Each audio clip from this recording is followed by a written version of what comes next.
Welcome everybody, Parashat Miketz. This is לרפואה שלמה or חיים ישראל ben Batya Halevi. And also Ilui Nishmat Freya Batzara. Parasha, last week's Parasha, we spoke about the fact that when Yosef is being thrown into the pit by his brothers, as soon as he being thrown into the pit, there's a certain transformation that occurs to him, internal transformation, that really elevates him, enables him to reach the level, what we call a tzaddik, a righteous person. Now, the secret of this success of the tzaddik comes from the recognition and the acknowledgement that good and bad could not coexist in anything. It is a person or country. They just cannot coexist. By the way, Eitan, if you need medicine, there's over there some. There's also medicine in your car, right?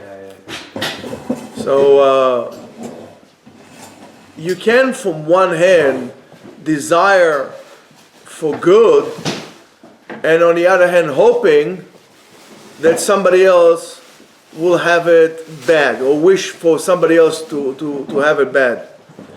Requesting or asking for bad cancels and overrides the whole will, the ability that we have for good, and then especially for ourselves. And that's why, we had it in the Psukim, right? HaKadosh Baruch Hu tells us He doesn't want the wicked people to die. He wants them to come back from their bad ways, to basically be good. So we should not wish bad on somebody else and hoping that by this it will be good for us. It's something for us to remember. I mean, it's very easy, especially through all these things that we are going through as a nation, to wish bad on other people, but that's not really the Jewish way.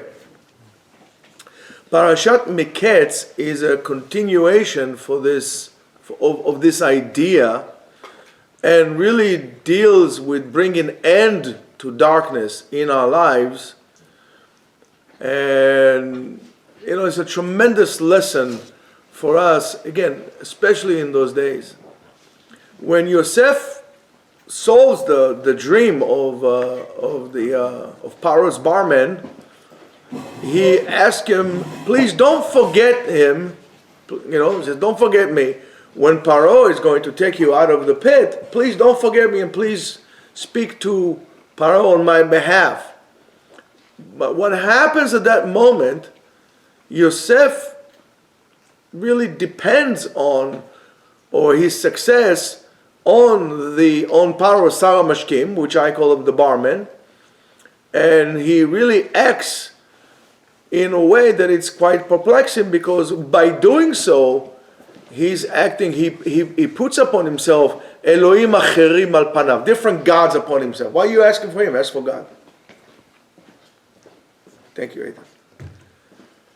Now, to us also, we always want for somebody else. We want, as Jews, we want the police to take care of us. We want, yes, of course, there's a police and we pay for it and they should do it. And by the way, I'm going to tell you something. You got to be absolutely out of your mind, quack, to think that you should defund the police.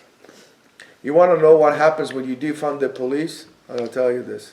Go look at Iraq when the United States came in and they defunded the Iraqi police. There was chaos.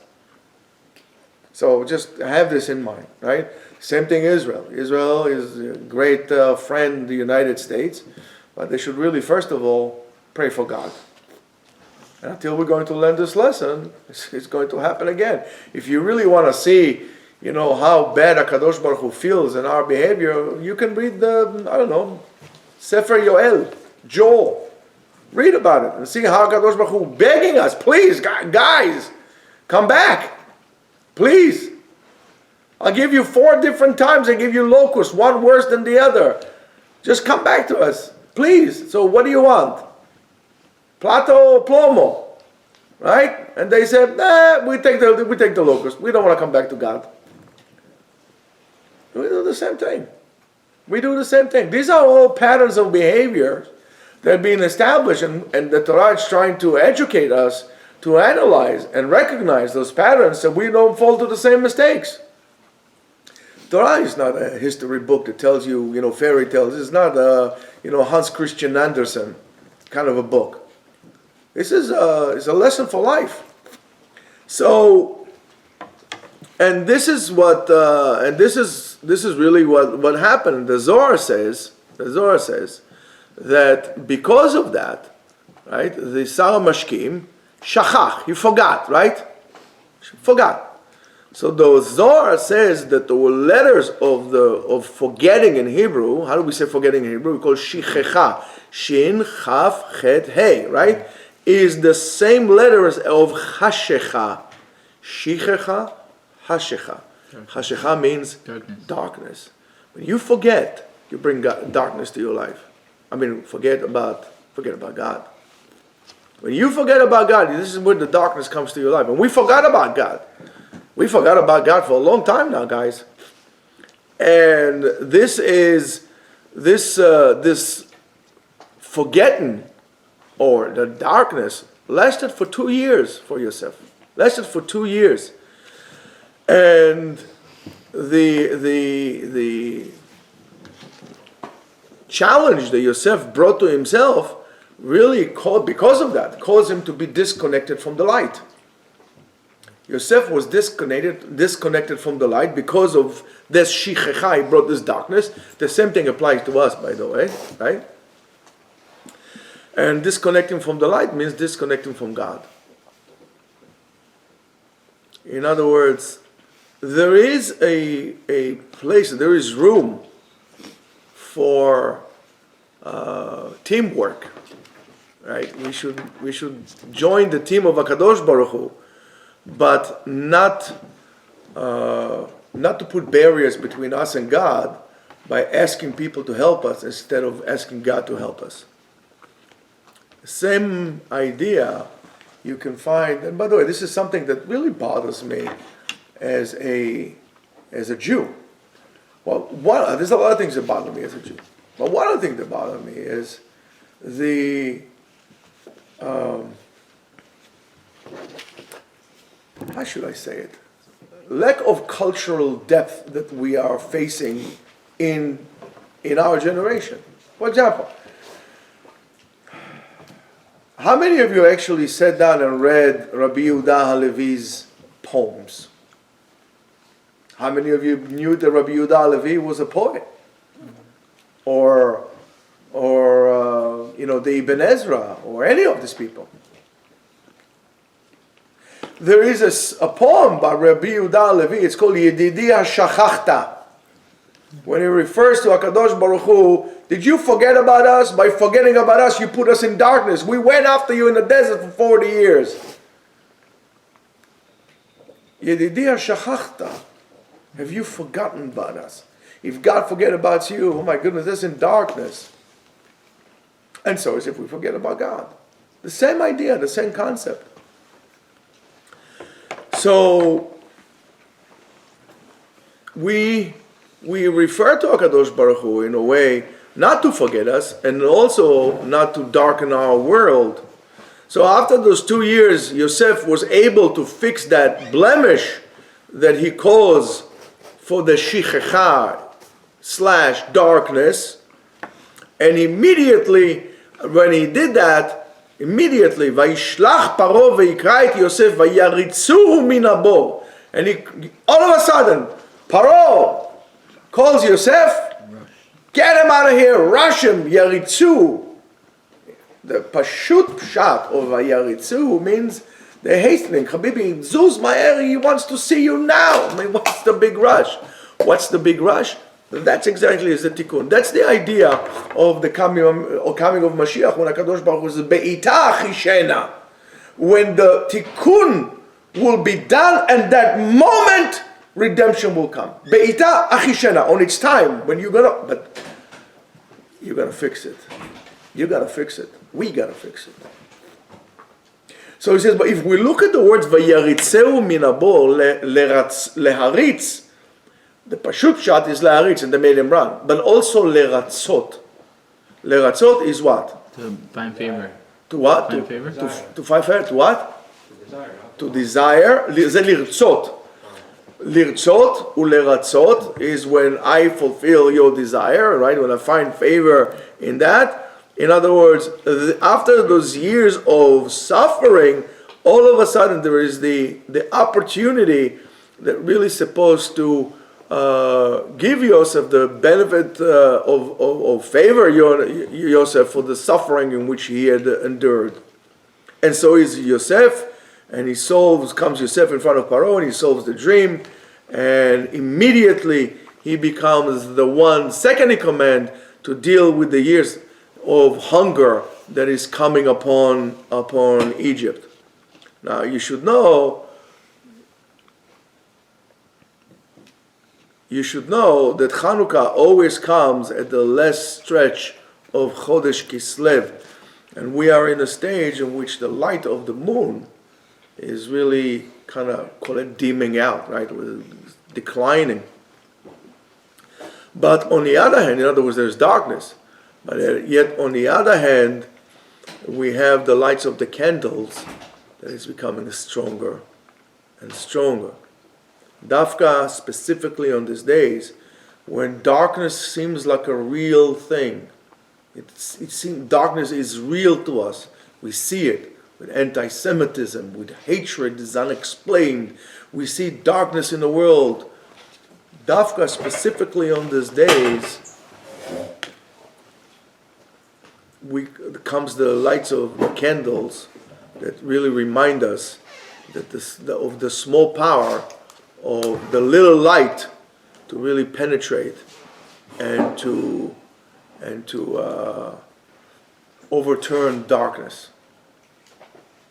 So now,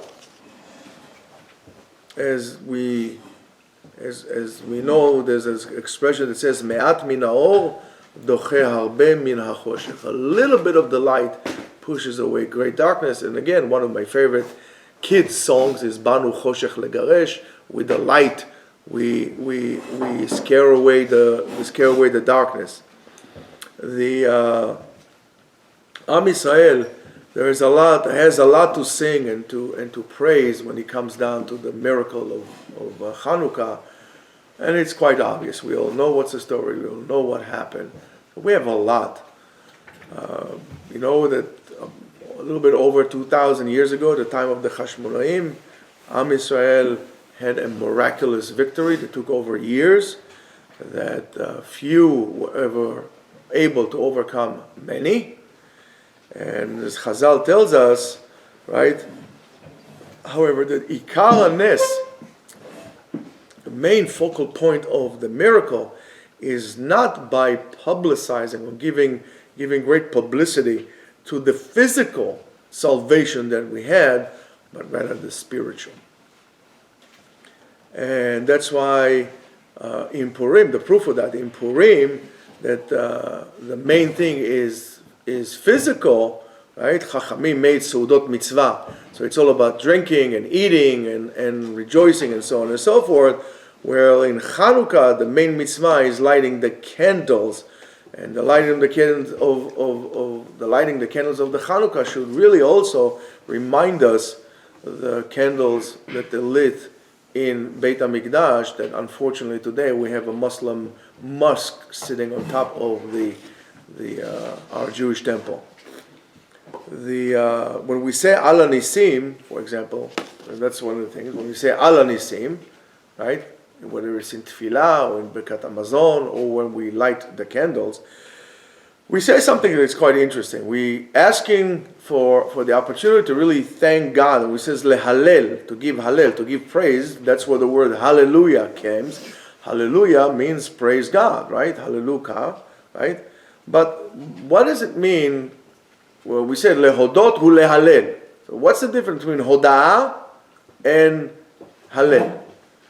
So are they two of the same thing? Is it different? Why are we having this thing?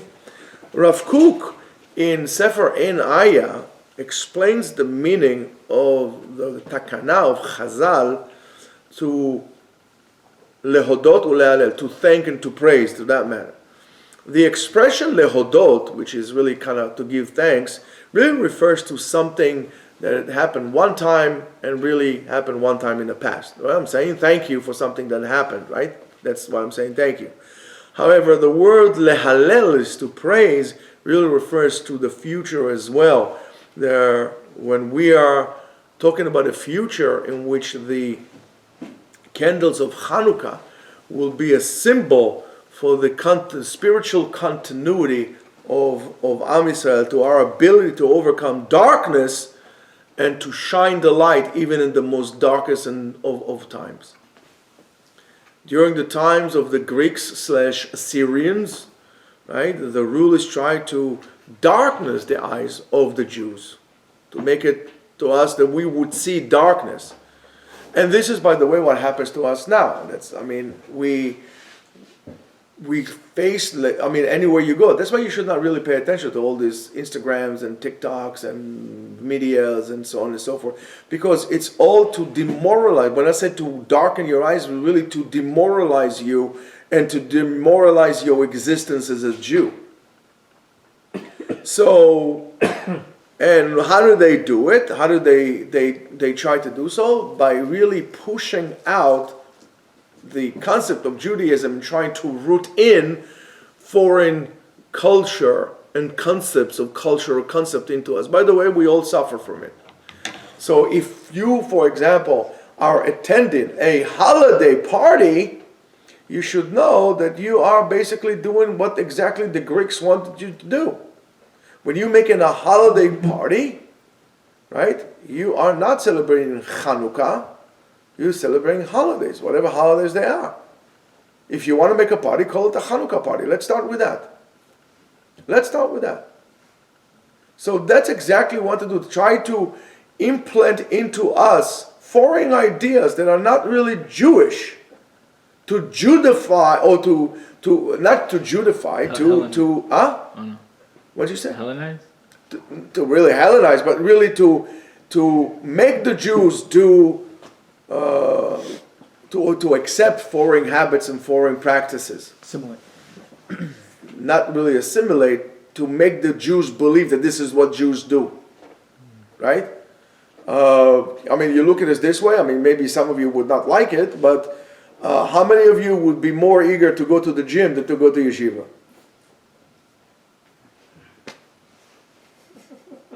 Yeshiva is the gym. That's very Greek of you. So we should really. This is how it started. This is how we lose. So, and what's that culture? Culture of materialism, materialistic, emphasis on the beautifying of the body, of the here and the now, and pleasures of the body, and so on and so forth. Right? By doing so, you're pushing out the values of the spirit and holiness together with it. Because now it's all about the body, it's not about the spirit. You should maintain your body healthy, but you should do it in the right measurement. Because your spirit is a better investment than your body. Your body, it doesn't make a difference how fit you are now. It does not make a difference. Your body will betray you. Your body will betray you. Your soul, if you invest in it, won't. That's the best investment you have. And you should give pleasure of the soul to yourself, not the pleasures of the body. I know that many people don't hold like this, but it's okay, I don't really care. But you should hold like this, because I've seen it. I've seen people who were, when they were young, they could eat gravel for breakfast. They were so tough and strong. And then when they get old, they become frail and fragile. And the only thing that helps them to get them through another day is the spirit, not the body. Not the body. So take it into heart.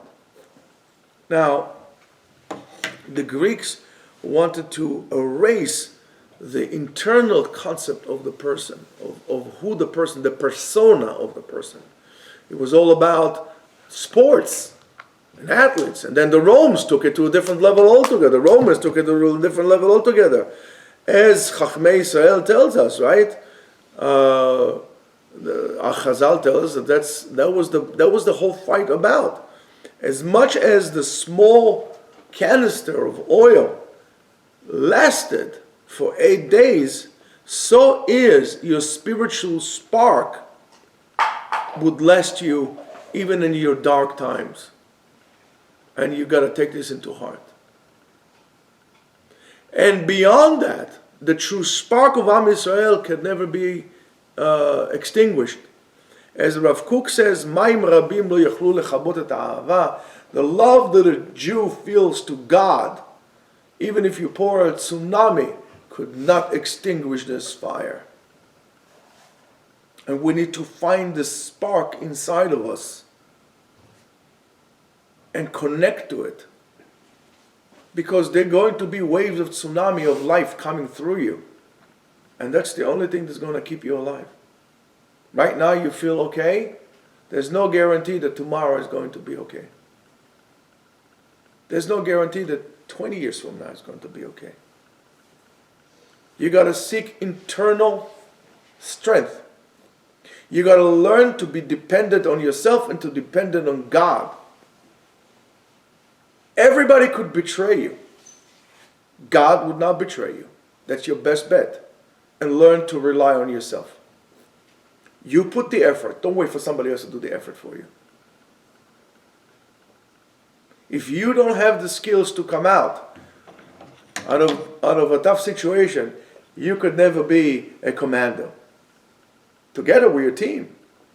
But in order to really be a tier 1 operator, you need to develop the skills that if you, for whatever reason, separated from your group or from your team, you'll be able to come out of it by yourself. Therefore, you need to rely on yourself, on your skills, on your hard work that you put in. We are tier 1 operators when it comes down to spirituality. But if you don't practice, you develop a belly, you're not going to be able to pull out. You can't pick up your own weight. And what's your spiritual weight? With all those beautiful bodies that you just try to achieve, maybe you, most of you, what good does it do to you when you're going to feel depressed? When hard time comes your way? It's all in your head. This is your biggest tool, your biggest weapon. Your attitude, your emunah, your heart. Not your hands, not your body. You could be in a perfect shape. Somebody can run you in the street and then you're gone. You're investing in the wrong place. You're investing in the wrong place. The love of Kadosh Baruch Hu from Am Yisrael is always here. It's always present. Also in times of decrease and difficulties. The oil refers to the burning material that allows us to create this fire and remind us that even a little bit of it can make a big fire, a big bonfire that could last beyond what is natural or expected to last. So is in any Jew. Any Jew has inside of him a true love that exists all the time to God that could not be extinguished. And you'll see, after 1967, there was also a great movement of Teshuvah. After 73 in Israel, there was a great movement of Teshuvah. Even after October 7th, a lot of people are finding God in their own way. But many people are looking for God now. And this is after that we look for God. Not beforehand, not during. After that we look for God. Because we come to realize that this is really what we should have invested in. But easily we forget, and then we go to the all-included, cruises and vacations in Turks and Caicos and, in the Caribbean, which is like God-forsaken place. Why in the world anybody will go there? It's beyond me. Beyond me. Especially since you haven't seen the Grand Canyon yet.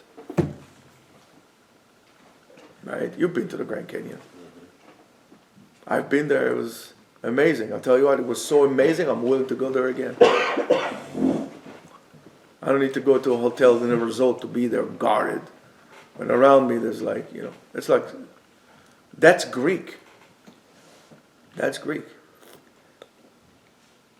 Oh, the Red Rocks in Sedona or Arches, all these places, Wyoming. Anybody wants to make a trip to Wyoming, by the way?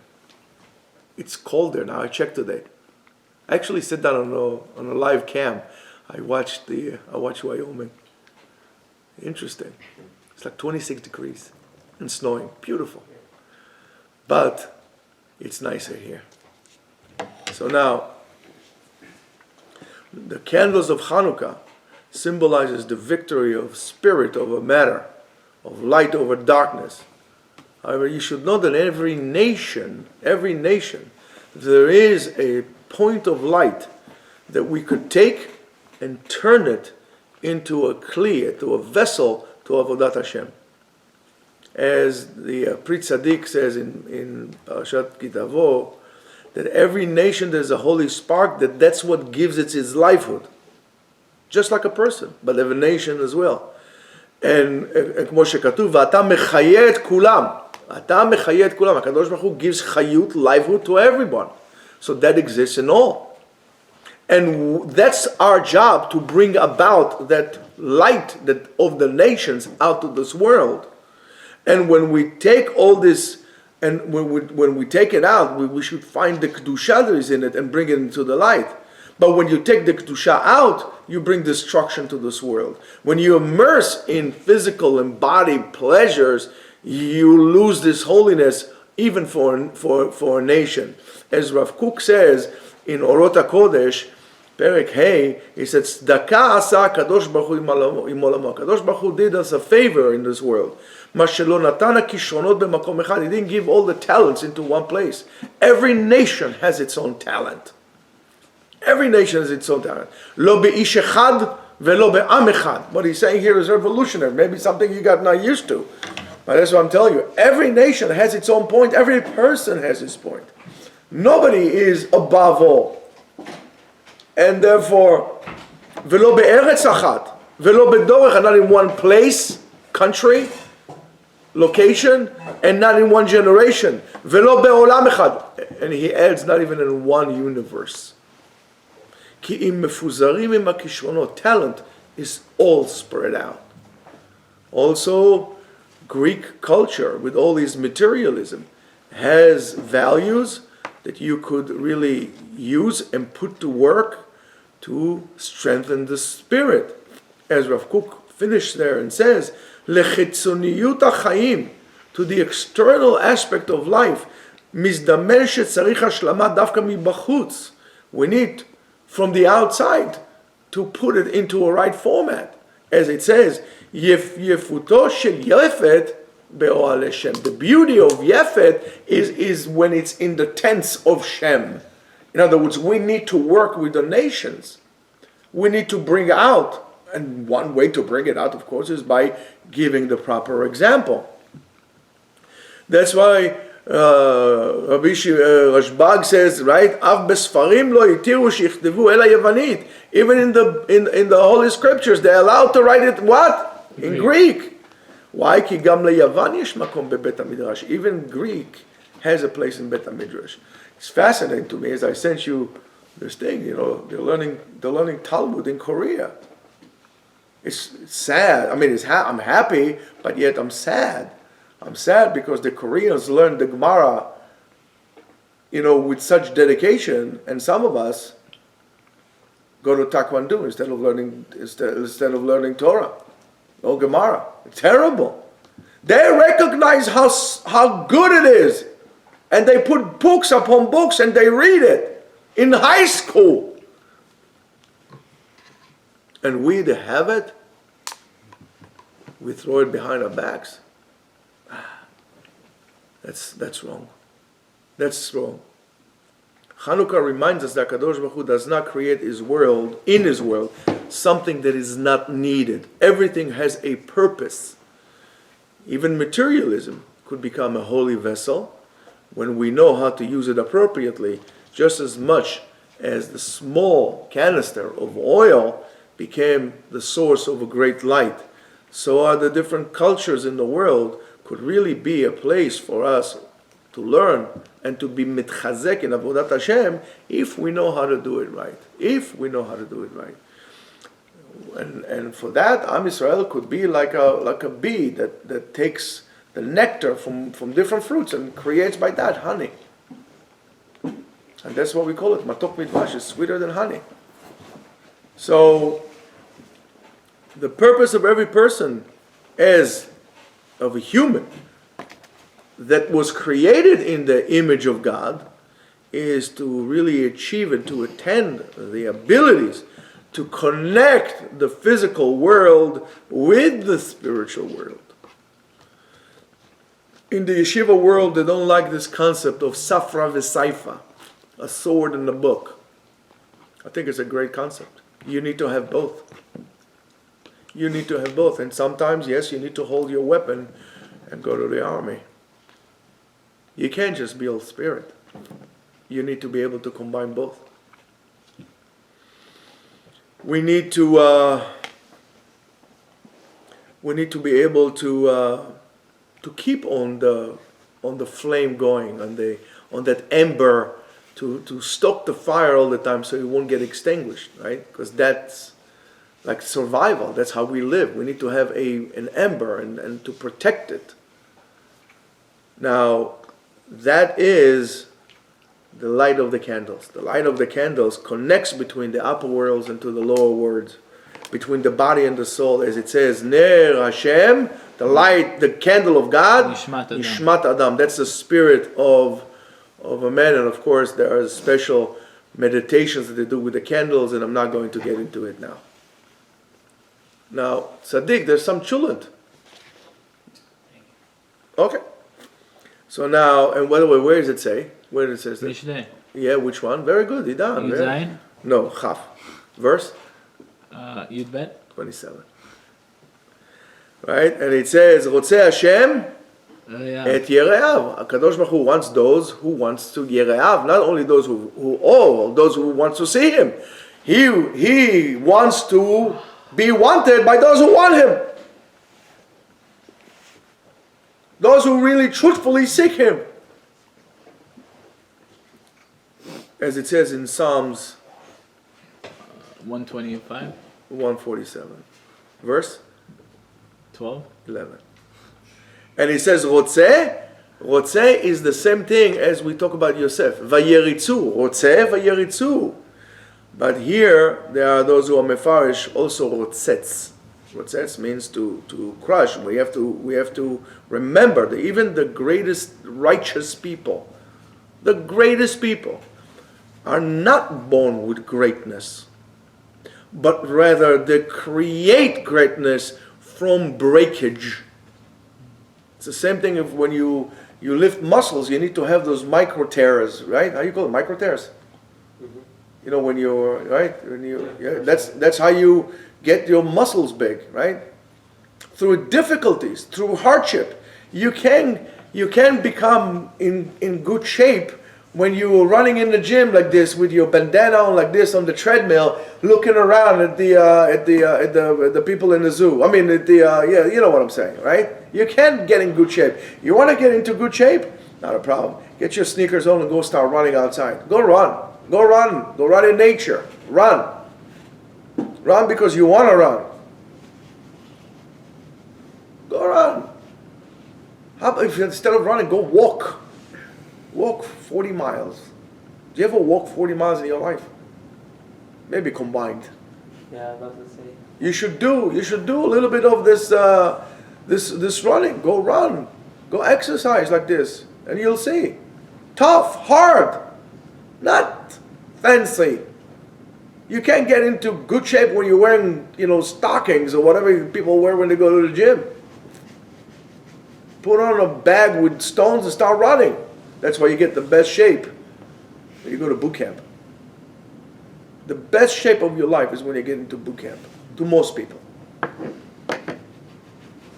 Only then. You create greatness from difficulties. Am Israel, because suffered so much, is such a great nation. Because it was hardship. That's what we do. That's why we need to break Yosef first. We need to break Yosef first.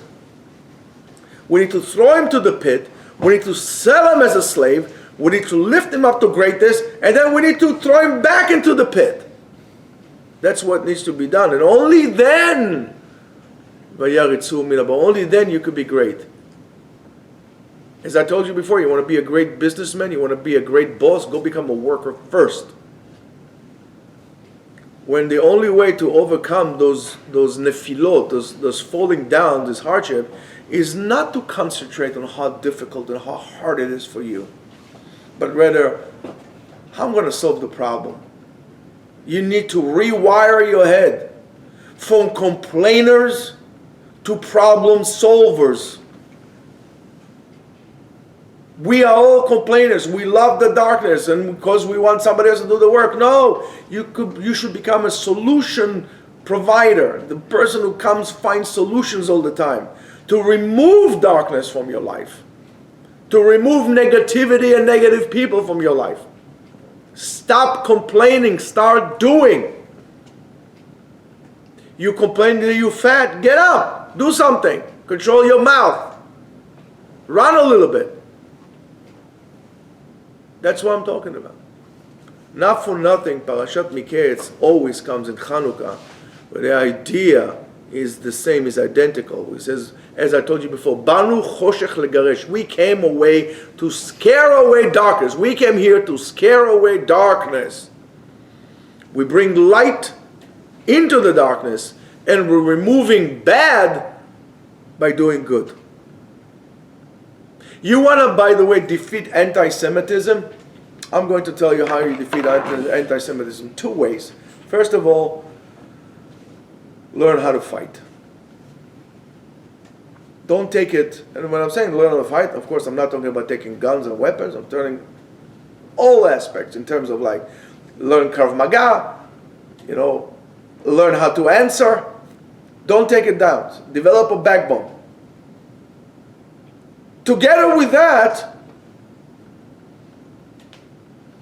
make sure you are proud to be a Jew. Don't put your kippah down.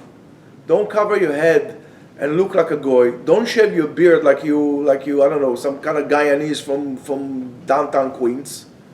Make sure you look like a Jew. Fight them and show them that you are still here and you're not going away. Because it all is to make you look, to see darkness, and by doing so, to make sure that you will forget that you're a Jew. Don't be apologetic that you are a Jew. Be proud that you're a Jew. I'll tell you that much. Yes, Faradim wear the tzitzit in. Maybe now is to wear the tzitzit out. Oh, Rav Avadia said, I know what Rav Avadia says. But et la'asot Hashem meferu torotecha. Sometimes you need to do what needs to be done. Don't be apologetic on the fact that you are shomer Torah mitzvot to Jews and non-Jews alike. Show them that you are here. I'm not going anywhere. Deal with it. All you want to do is bully me and push me to the side. I'm not being pushed to the side. And if you come any closer, I'm going to kick you. You know exactly where. You're not going to take me down. And if I'm going to go down, I'm going to go down with you and everybody else. Tamut nafshim plishtim. I'm not giving up. This is how you fight. Not hiding and taking your mezuzah out. I know, maybe if somebody comes to your door, just get different solutions. Arrange, community patrols. Get a gun license. Learn how to defend yourself. Don't wait for the police to come, because they ain't coming. That's why they want to defund the police, so they can bully you. Don't let darkness overcome your life. Don't let anybody put a bag on your head. Fight. And the best way to fight is with pride. Show your presence. Don't be apologetic about it. Bring the light, and also make sure you behave okay. Most important thing is to have a model behavior. Make sure you do Kiddush Hashem in everything you do. Be polite, be courteous. Say hello to everybody you see in the street. Especially if you look now as a Jew, make sure you say good morning to everybody. Of course, if it's in the morning, right? Everybody you see in the street. Say hello to people. And don't forget that those lights of Hanukkah, right? Also a message. That's why we put it into the windows. Don't be afraid, put your menorah in the window. Show the world there's a Jews living here. Give them a message of hope, of emunah, of light. Those little candles of Hanukkah with a small light, with a clear light, remind us that even when it seems to us that darkness is overtaken our lives, it's enough, a small spark, and that spark is the spark of life, of love, the spark of love, nitzotz ha'ava, the spark of life, to guide our ways. We need to learn to love the people. We need to learn to love one another, to stop being jealous, to criticize those who try to put a wedge between us. We should unite, and united is only through love. And those candles will remind us of even in the days of darkness, and not only the days of darkness, even when we are in darkness itself, there's still a point of light that we could bring on to really empower life and celebrate life through it. And this is the power of this week. This is the power of the miracle of Hanukkah. Shabbat Shalom and Hanukkah Sameach, and maybe all the captives come home safe and healthy. Amen.